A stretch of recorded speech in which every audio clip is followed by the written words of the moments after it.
Um dia Deus fechou uma porta na cara de um homem aparentemente fiel. Por quê? Porque ele tolerava 7 coisas que o Senhor jamais perdoa.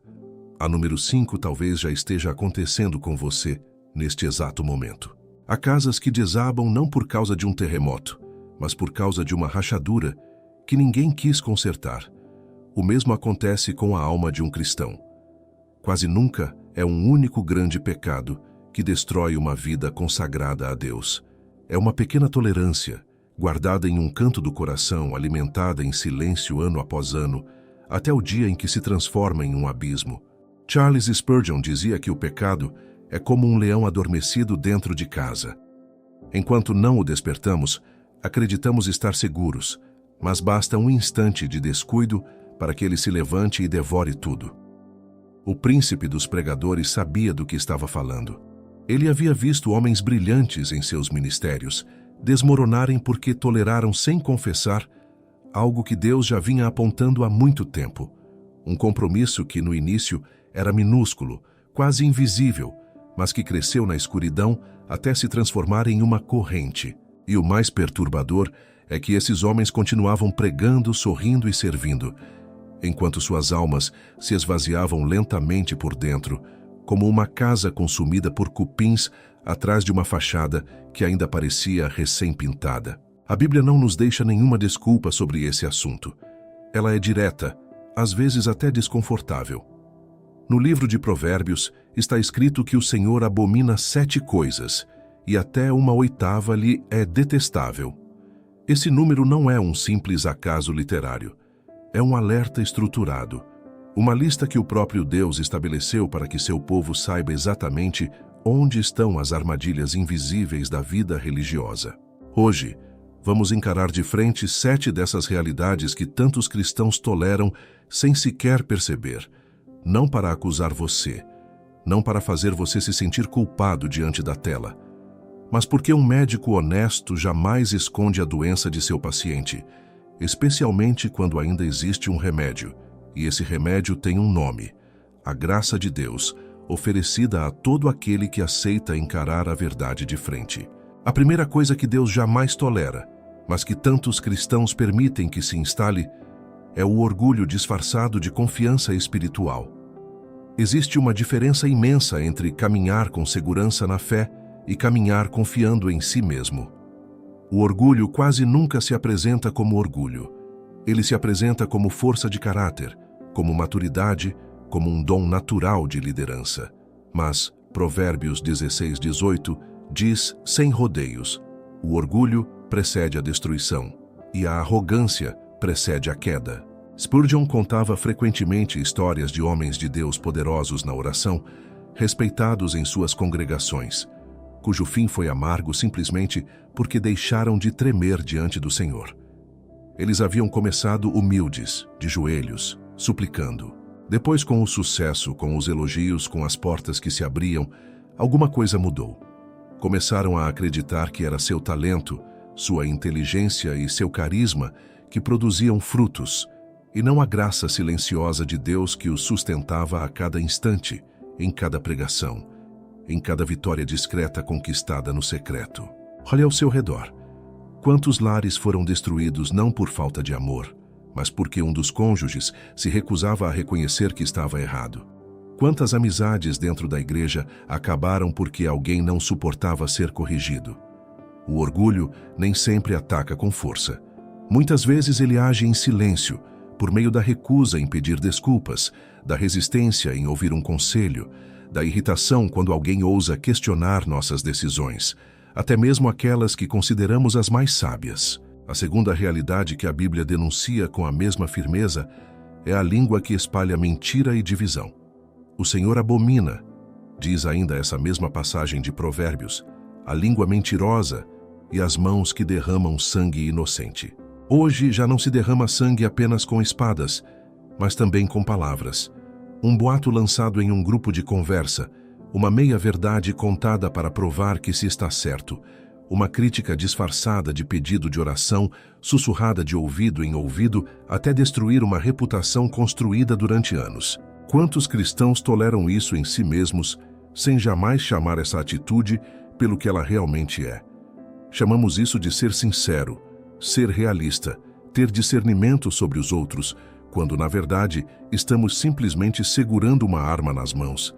E essa arma são nossas próprias palavras. Mas Deus chama isso de mentira e divisão. E deixa claro que isso lhe é abominável, uma palavra de rara intensidade nas Escrituras, uma palavra associada à idolatria mais grave, àquilo que verdadeiramente contamina um coração diante dele. O que quero que você compreenda hoje, antes de avançarmos, é que Deus jamais olha para nossos pecados como simples defeitos de caráter que podem ser desculpados com o passar do tempo. Ele os vê como venenos lentos, venenos capazes de separar uma alma de sua presença, capazes de fechar portas que somente um arrependimento sincero pode reabrir. E ainda assim, esse mesmo Deus, tão severo diante do pecado tolerado, permanece de braços abertos, pronto para restaurar aquele que se aproxima dele com um coração quebrantado e contrito, como diz tão bem o Salmo 51. Se esta mensagem já começou a tocar alguma coisa dentro de você, a despertar uma convicção que talvez você carregue há meses, sem nunca ter coragem de encará-la de frente, convido você a se inscrever neste canal agora mesmo. Toda semana, mergulhamos juntos na Palavra de Deus para construir uma vida que realmente agrade ao Senhor. Uma vida de verdade, sem concessões, sem aparências, firmada nas Escrituras e alimentada pela oração. E se você sente que sua intimidade com Deus esfriou nos últimos tempos, que a oração se tornou um exercício mecânico em vez de um encontro vivo, saiba que existe um caminho concreto para retornar à proximidade que talvez você tenha experimentado no passado. Preparamos um guia chamado 21 Dias para Restaurar Sua Intimidade com Deus, desenvolvido para conduzir seu coração, dia após dia, a uma comunhão mais profunda com o Senhor, longe da rotina e mais perto de sua presença. Você encontrará o link no primeiro comentário fixado abaixo deste vídeo. Adquira o seu ainda hoje e permita que Deus faça aquilo que somente Ele sabe fazer em uma alma sedenta por sua presença, uma alma cansada de viver de aparências. Continue comigo, porque aquilo que vamos descobrir nos próximos minutos pode mudar a maneira como você enxerga sua própria caminhada com Deus, e talvez até a maneira como você vive a partir desta noite. Há uma terceira coisa que Deus coloca nessa lista, e talvez seja a mais sutil de todas, porque se esconde por trás de projetos, cálculos e estratégias que parecem perfeitamente razoáveis aos olhos do mundo. A Bíblia diz que o Senhor abomina o coração que maquina planos perversos. Não é apenas o ato mau que está sendo condenado aqui. É o próprio planejamento, esse hábito de calcular friamente como tirar vantagem de uma situação, como contornar uma regra, como conseguir aquilo que se deseja sem se importar com quem será ferido no caminho. Quantos cristãos neste exato momento planejam em seus corações coisas que talvez nunca realizem diante dos olhos dos homens, mas que Deus já vê como consumadas? O próprio Jesus ensinou isso com uma clareza impressionante. Aquele que olha para uma mulher com intenção impura já cometeu adultério com ela em seu coração. Não é apenas o ato final que Deus julga em primeiro lugar, mas a semente plantada muito antes, muitas vezes anos antes de o fruto amargo aparecer diante de todos. Esse princípio vai muito além da esfera da sexualidade. Ele alcança a inveja, que calcula como prejudicar um colega muito admirado. Alcança o ciúme, que imagina maneiras de humilhar um irmão na fé. Alcança a ambição, que manipula as circunstâncias para esmagar um concorrente, em vez de confiar na providência de Deus, preferindo suas próprias estratégias à paciência que a fé exige de nós. O problema é que ninguém vê esses planos enquanto permanecem no coração. Uma pessoa pode sorrir na igreja no domingo, cantar com fervor, levantar as mãos durante o louvor e, ainda assim, alimentar secretamente um pensamento que Deus considera abominável. Essa contradição entre a aparência exterior e a realidade interior desgasta uma alma muito mais do que imaginamos, como uma corda puxada em duas direções opostas, até que um dia, finalmente se rompe por completo. O Salmo 139 nos lembra que Deus sonda o coração e conhece nossos pensamentos de longe, antes mesmo que uma palavra chegue à nossa língua. Não existe nenhum canto de nossa mente que escape ao seu olhar. Essa verdade deveria nos causar temor por um instante, mas, acima de tudo, deveria nos libertar, porque significa que nenhuma ferida secreta, nenhum plano escondido, permanece sem possibilidade de resposta diante dele. Deus não descobre nada de novo quando olha para nós. Ele simplesmente espera que finalmente aceitemos enxergar aquilo que ele sempre enxergou. A quarta coisa que a Bíblia denuncia é a pressa em correr para o mal. Não se trata apenas de fazer algo errado ocasionalmente, sob pressão, em um momento de fraqueza. Trata-se de uma disposição do coração, uma rapidez, quase um entusiasmo em correr para aquilo que fere, engana e destrói. Observe como algumas pessoas se inflamam instantaneamente para espalhar uma notícia ruim sobre alguém, enquanto levam semanas para pronunciar uma palavra de encorajamento. Veja como é fácil clicar, compartilhar e comentar com crueldade, enquanto a paciência e a mansidão exigem um esforço que poucos estão dispostos a fazer. Essa facilidade para ferir, quase instintiva em algumas pessoas, revela um coração que nunca foi verdadeiramente submetido à disciplina do Espírito. Essa rapidez em direção ao mal também se manifesta na ira. Quantos lares foram destruídos porque um marido ou uma esposa correu para a discussão em vez de respirar, orar e permitir que o Espírito acalmasse a tempestade interior antes de falar?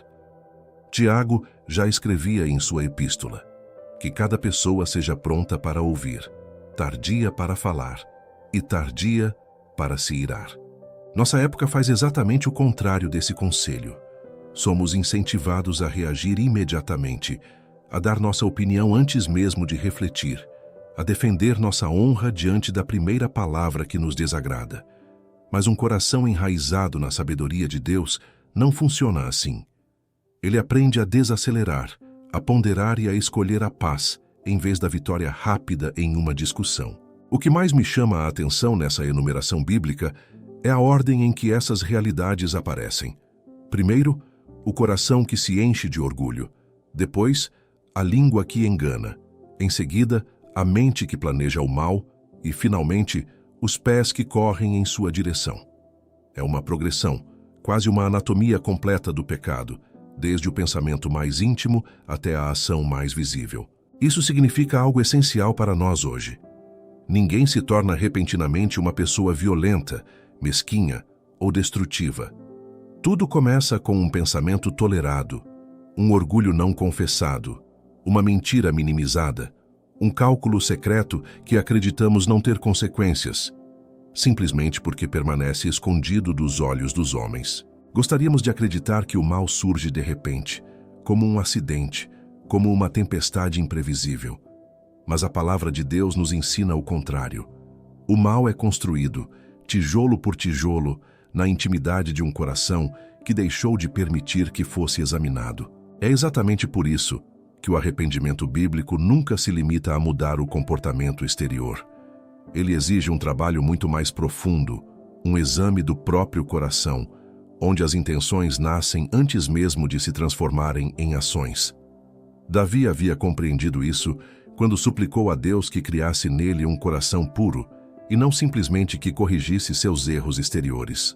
Talvez, enquanto você ouve estas palavras, uma imagem específica já esteja surgindo em sua mente. Um plano que você alimenta há meses. Uma raiva que ainda hoje justifica porque, na sua opinião, a outra pessoa mereceu. Uma rapidez em julgar que você chama de discernimento, quando talvez seja simplesmente um coração apressado em condenar em vez de compreender. Deus não está mostrando isso para esmagar você sob o peso da culpa. Ele mostra porque conhece o poder de sua própria graça para transformar até mesmo os corações mais endurecidos por anos de cálculos e pela tendência de correr em direção ao mal. O que ele exige não é uma perfeição imediata, mas uma nova honestidade, um olhar sincero sobre aquilo que aprendemos a esconder, até de nós mesmos, por trás de justificativas que repetimos há tanto tempo que acabaram soando quase verdadeiras aos nossos próprios ouvidos. E é justamente essa honestidade que prepara o terreno para aquilo que vamos descobrir agora, porque a lista divina não termina aqui. Ainda restam 3 realidades que o Senhor jamais tolera, e uma delas está diretamente relacionada à maneira como tratamos aqueles que estão ao nosso redor todos os dias, às vezes até mesmo dentro de nossa própria casa, sem que tenhamos plena consciência disso. A 5ª coisa que Deus jamais tolera é a falsa testemunha que profere mentiras. Não se trata simplesmente de mentir em uma conversa comum, mas de pronunciar uma palavra destinada a acusar, manchar a reputação de alguém, colocar sobre uma pessoa um peso que não lhe pertence, um peso que às vezes ela terá de carregar durante anos sem ter feito nada para merecê-lo. Pense nisso por um instante. No Antigo Testamento, um falso testemunho podia literalmente condenar um inocente à morte. Hoje, nossos tribunais nem sempre são salas de justiça com um juiz e um júri.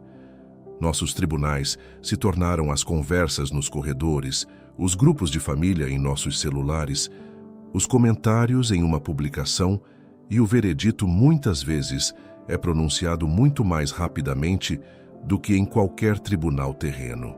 Quantas reputações foram destruídas não por uma sentença oficial, mas por uma acusação repetida, tantas vezes até se transformar em uma verdade aceita por todos. Um irmão acusado, sem provas, de ter roubado.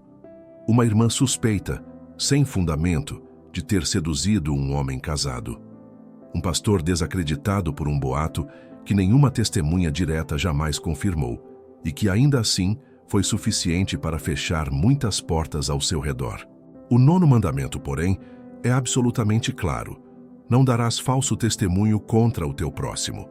Esse mandamento não possui uma nota de rodapé dizendo a menos que você esteja realmente convencido de que está certo, ou a menos que isso sirva a uma boa causa. Ele é categórico sem exceções, porque Deus sabe o quanto uma palavra falsa pode destruir uma vida inteira em apenas alguns segundos, enquanto muitas vezes são necessários anos para restaurar uma reputação manchada. Existe também uma forma mais discreta de falso testemunho, aquela que às vezes praticamos sem sequer perceber. É o exagero. É a maneira de contar uma história acrescentando um detalhe que nunca existiu, simplesmente para torná-la mais interessante, mais chocante, mais digna de ser contada. Toda vez que enfeitamos a verdade para chamar atenção, caminhamos sobre esse mesmo terreno, que Deus declara abominável, mesmo que ninguém ao nosso redor perceba, mesmo que isso nos renda algumas risadas ou um pouco mais de interesse durante uma conversa. A 6ª realidade, e talvez aquela que mais profundamente fere o corpo de Cristo, é aquele que semeia discórdia entre irmãos. Observe como essa expressão é precisa. Não se trata simplesmente de discutir, algo que pode acontecer até mesmo entre pessoas de boa vontade.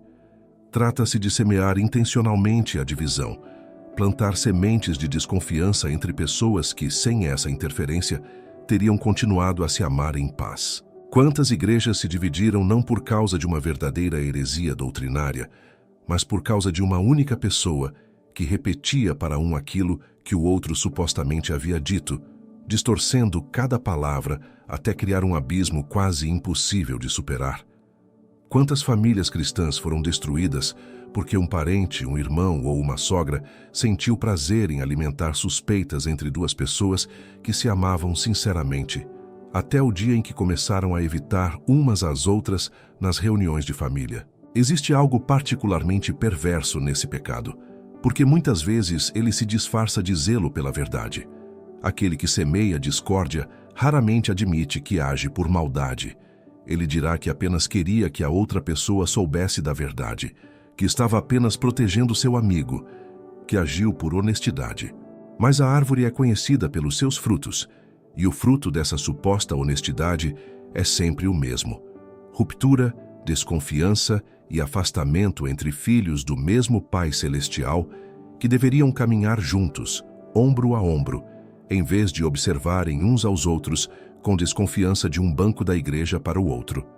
Jesus foi extremamente claro sobre esse assunto quando ensinou que a unidade de seus discípulos seria um sinal visível para o mundo de que ele realmente havia sido enviado por Deus. Toda vez que semeamos discórdia no corpo de Cristo, não ferimos apenas indivíduos, prejudicamos o próprio testemunho do Evangelho diante de um mundo que está observando. O que deveria nos fazer parar imediatamente hoje é perceber como é fácil participar disso sem jamais termos plantado a primeira semente, ouvir uma fofoca sem corrigi-la, repassar uma informação duvidosa sem verificar sua origem, concordar silenciosamente com uma crítica injusta por medo de desagradar aquele que a está fazendo. O silêncio cúmplice alimenta a discórdia quase tanto quanto a palavra que a iniciou, porque aquele que poderia interromper a mentira com uma única frase honesta, muitas vezes escolhe a tranquilidade do silêncio em vez do desconforto da verdade. A Bíblia nos chama para um caminho radicalmente diferente. Efésios nos exorta a sermos bondosos uns com os outros, compassivos e a perdoarmos uns aos outros, assim como Deus nos perdoou em Cristo. Isso não é uma sugestão para os dias em que nos convém. É um chamado constante para nos tornarmos pacificadores em vez de semeadores de divisão, independentemente do preço pessoal que isso possa nos custar. Pense agora nas pessoas ao seu redor. Existe algum relacionamento que você deixou se deteriorar por causa de uma palavra que repetiu sem verificar? Existe algum irmão ou irmã com quem a comunhão foi quebrada, não por causa de uma verdadeira divergência teológica, mas por causa de um mal-entendido que ninguém jamais se preocupou em esclarecer pessoalmente? Talvez um simples telefonema, uma visita ou uma conversa honesta seja suficiente para reparar aquilo que meses de silêncio apenas agravaram. Deus não está pedindo que você carregue essa culpa pelo resto da vida. Ele está pedindo que você faça aquilo que Ele sempre fez por você. Estenda a mão primeiro. Busque a reconciliação antes de buscar ter razão. Prefira a paz do corpo de Cristo ao seu próprio orgulho ferido.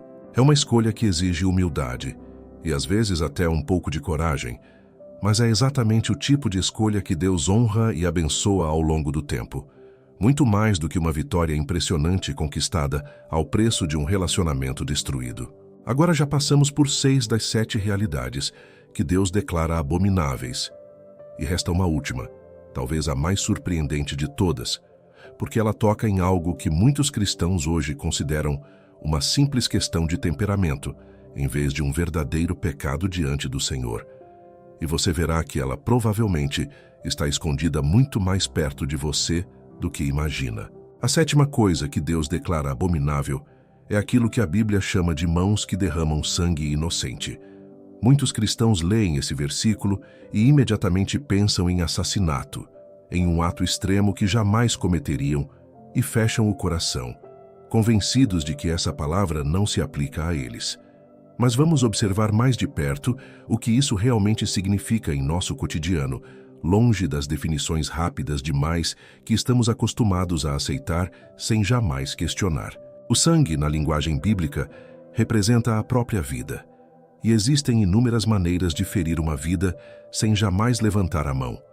Uma explosão de raiva diante de uma criança, ano após ano, até destruir sua confiança em si mesma.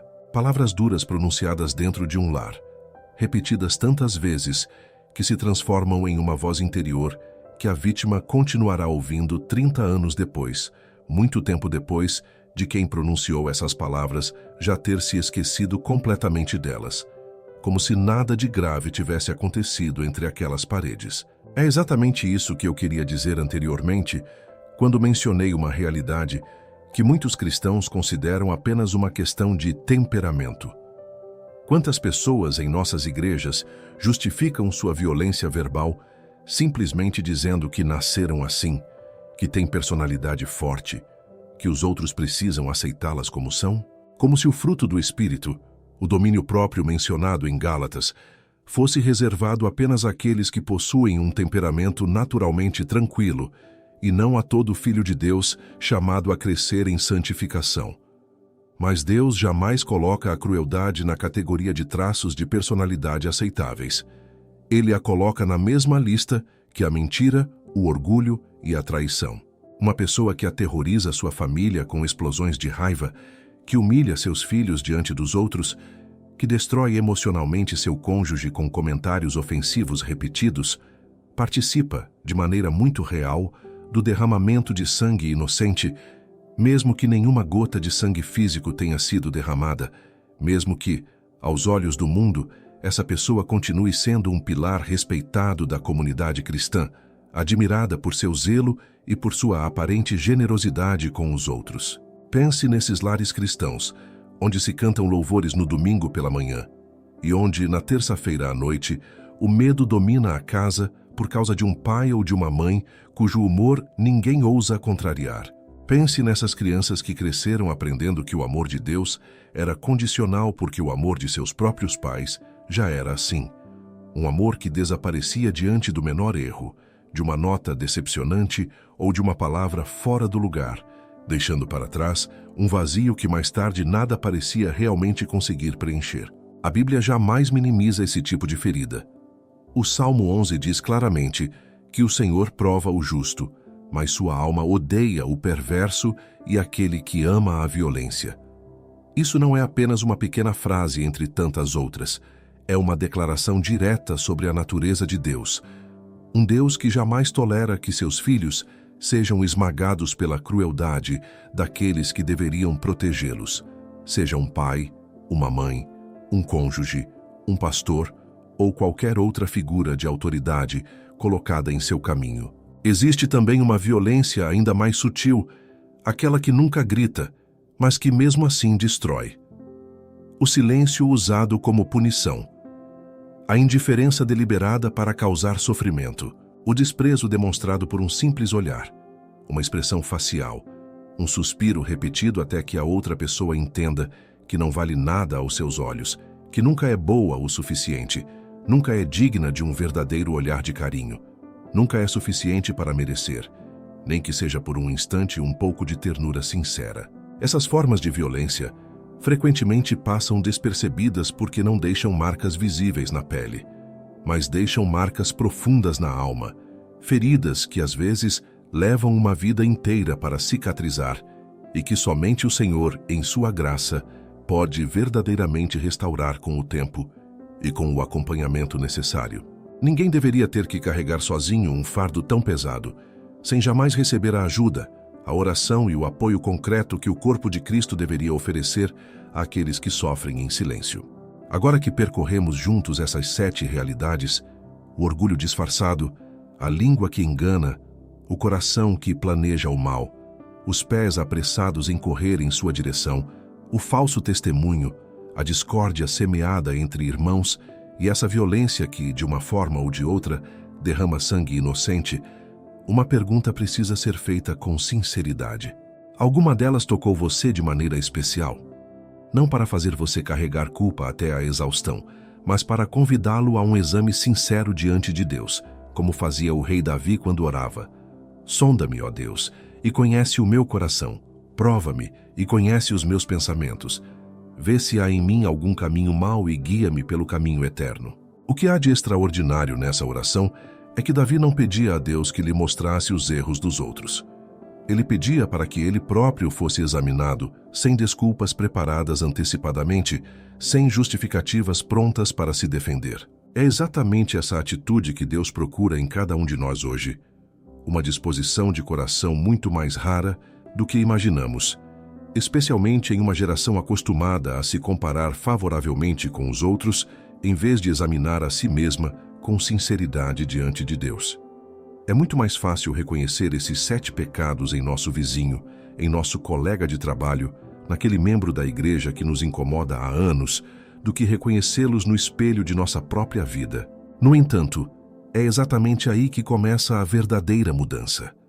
Na honestidade absoluta consigo mesmo, diante da presença de Deus, longe de qualquer olhar humano, longe de qualquer imagem que precisamos manter diante dos outros cristãos.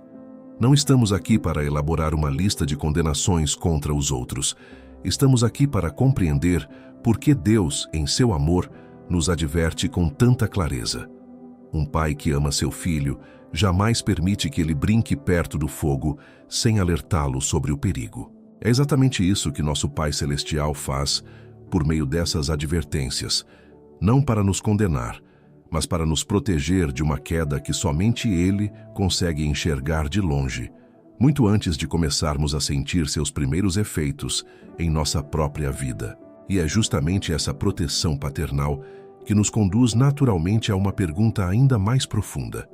O que devemos fazer, concretamente, quando finalmente reconhecemos uma dessas realidades escondida em algum lugar do nosso próprio coração? O primeiro passo nunca é a performance. Não é se obrigar a mudar apenas pela força da própria vontade, cerrar os dentes e prometer a Deus que, desta vez, será diferente. Quantos cristãos tentaram esse método durante anos e fracassaram repetidamente porque estavam tentando resolver um problema do coração apenas com disciplina exterior, como se a vontade humana sozinha pudesse realizar aquilo que somente a graça de Deus é capaz de transformar profundamente. A verdadeira transformação começa pela confissão, não diante dos homens em primeiro lugar, mas diante do próprio Deus. A primeira epístola de João, capítulo 1, versículo 9, diz isso com uma clareza que deveria nos libertar e não nos sobrecarregar. Se confessarmos os nossos pecados, Ele é fiel e justo para nos perdoar e nos purificar de toda injustiça. Observe que esse versículo não diz que Deus nos perdoará se primeiro alcançarmos determinado nível de santidade. Também não diz que a purificação acontece depois de anos de esforço intenso. Ele simplesmente afirma que a confissão sincera abre imediatamente a porta para o perdão e para a purificação. É uma promessa, não uma negociação, oferecida sem outra condição prévia, além de um coração verdadeiramente disposto a dizer a verdade sobre si mesmo. Mas confessar não significa apenas dizer a Deus aquilo que Ele já sabe. Confessar, no sentido bíblico da palavra, significa concordar com Deus sobre a gravidade daquilo que fizemos. Significa parar de minimizar, parar de comparar nosso pecado com o pecado dos outros para nos sentirmos menos culpados. Parar de procurar desculpas em nossa infância, em nosso cansaço ou nas circunstâncias externas. Existe algo profundamente libertador nessa honestidade total. Enquanto justificamos nosso orgulho, nossa língua mentirosa ou nossa raiva explosiva, continuamos acorrentados a esses pecados, porque nunca admitimos verdadeiramente que eles são pecados. É somente quando paramos de nos defender que a graça pode realmente começar seu trabalho de cura profunda, um trabalho lento, porém seguro, semelhante ao de um jardineiro paciente que cuida de uma terra negligenciada durante muito tempo. Davi, depois de seu terrível pecado com Batseba, não tentou minimizar sua culpa diante do profeta Natã. Ele não disse que estava passando por um período difícil, nem que suas responsabilidades como rei justificavam aquele momento de desvio. Ele simplesmente disse: "Pequei contra o Senhor." Poucas palavras, nenhuma desculpa, nenhuma justificativa, apenas um reconhecimento completo e sem disfarces diante de Deus, pronunciado por um rei que poderia, como tantos outros antes e depois dele, ter escolhido a negação em vez da verdade. É exatamente esse tipo de honestidade que o Senhor espera de cada um de nós hoje, diante dessas 7 realidades que percorremos juntos. Talvez para você seja o orgulho que tenha governado seus relacionamentos por tempo demais. Talvez seja sua língua que tenha ferido mais pessoas do que você gostaria de admitir. Talvez seja uma raiva que você chamou de temperamento durante toda a sua vida. O segundo passo, depois da confissão sincera, é caminhar de maneira prática por um novo caminho. O arrependimento bíblico nunca é simplesmente um sentimento passageiro de remorso. Ele implica uma mudança concreta de direção, uma verdadeira transformação em nossos hábitos, palavras e reações no dia a dia. Isso significa, às vezes, pedir perdão a uma pessoa específica que ferimos, mesmo que anos tenham se passado, mesmo que isso custe ao nosso orgulho reconhecer nossos erros. Às vezes, significa abandonar certos hábitos, certas companhias e certos padrões de pensamento que durante muito tempo alimentaram os pecados que tolerávamos sem lhes dar o devido nome, mesmo quando esses hábitos pareciam inofensivos ou estavam profundamente enraizados em nossa rotina diária. O apóstolo Paulo, em sua carta aos Efésios, nunca se limita a dizer aquilo que devemos deixar de fazer. Ele sempre mostra o que devemos colocar no lugar. Aquele que roubava, não roube mais, mas trabalhe com as próprias mãos. Nenhuma palavra prejudicial saia da boca de vocês, mas apenas aquilo que for bom para a edificação. Esse princípio se aplica perfeitamente ao que descobrimos hoje. Não basta abandonar o orgulho. É preciso cultivar uma humildade ativa, aquela que escuta antes de falar e aceita a correção sem se fechar. Não basta parar de mentir. É preciso aprender a dizer a verdade em amor, mesmo quando isso exige coragem, mesmo quando a verdade pode desagradar quem a escuta. Não basta parar de semear discórdia. É preciso tornar-se ativamente um pacificador, alguém que busca a reconciliação em vez de alimentar conflitos. Não basta abandonar a violência das palavras ou dos gestos. É preciso aprender a mansidão que protege em vez da força que esmaga. Uma mansidão que jamais é fraqueza, mas que, na verdade, representa uma das formas mais difíceis de domínio próprio, exigindo muitas vezes muito mais força interior do que a própria ira. Esse caminho de transformação nunca é instantâneo, e é justamente por isso que a graça de Deus acompanha cada passo, cada recaída, cada novo amanhecer em que escolhemos recomeçar em vez de desistir. O Senhor não mede nosso valor por uma perfeição imediata, mas por nossa disposição em permitir que sejamos moldados dia após dia por Sua palavra e por Seu Espírito, com uma paciência que nunca se cansa de nos ver retornando para Ele, mesmo depois da 100ª queda. Há uma imagem nas Escrituras de que gosto particularmente, a do oleiro e do barro. O profeta Jeremias conta como observou um oleiro refazer um vaso que não havia saído como esperado, não para jogá-lo fora, mas para moldá-lo novamente, segundo um novo propósito. É exatamente isso que Deus faz com cada um de nós quando nos aproximamos dele com um coração quebrantado, disposto a ser moldado novamente, sem medo de sermos rejeitados por causa dos nossos fracassos do passado, mas com a certeza de que Sua paciência conosco é muito maior do que nossa própria paciência conosco mesmos. Então, neste exato momento, antes de chegarmos à conclusão desta mensagem, convido você simplesmente a identificar diante de Deus, em silêncio, qual dessas 7 realidades mais se aplica à sua vida hoje e a pedir a Ele, com a mesma simplicidade de Davi, que crie em você um coração puro e renove dentro de você um espírito firme. Muito obrigado de coração por ter caminhado comigo até aqui, através dessas 7 realidades que Deus jamais tolera. Se esta palavra tocou algo dentro de você hoje, inscreva-se neste canal agora mesmo, deixe o seu like e conte nos comentários qual dessas 7 coisas mais chamou a sua atenção. E se o seu coração tem sede de uma intimidade mais profunda com Deus, adquira ainda hoje o nosso guia 21 dias para restaurar sua intimidade com Deus, disponível no primeiro comentário fixado. Continue comigo, pois outras mensagens já estão esperando por você na tela, para que possamos continuar caminhando juntos na verdade da Palavra de Deus.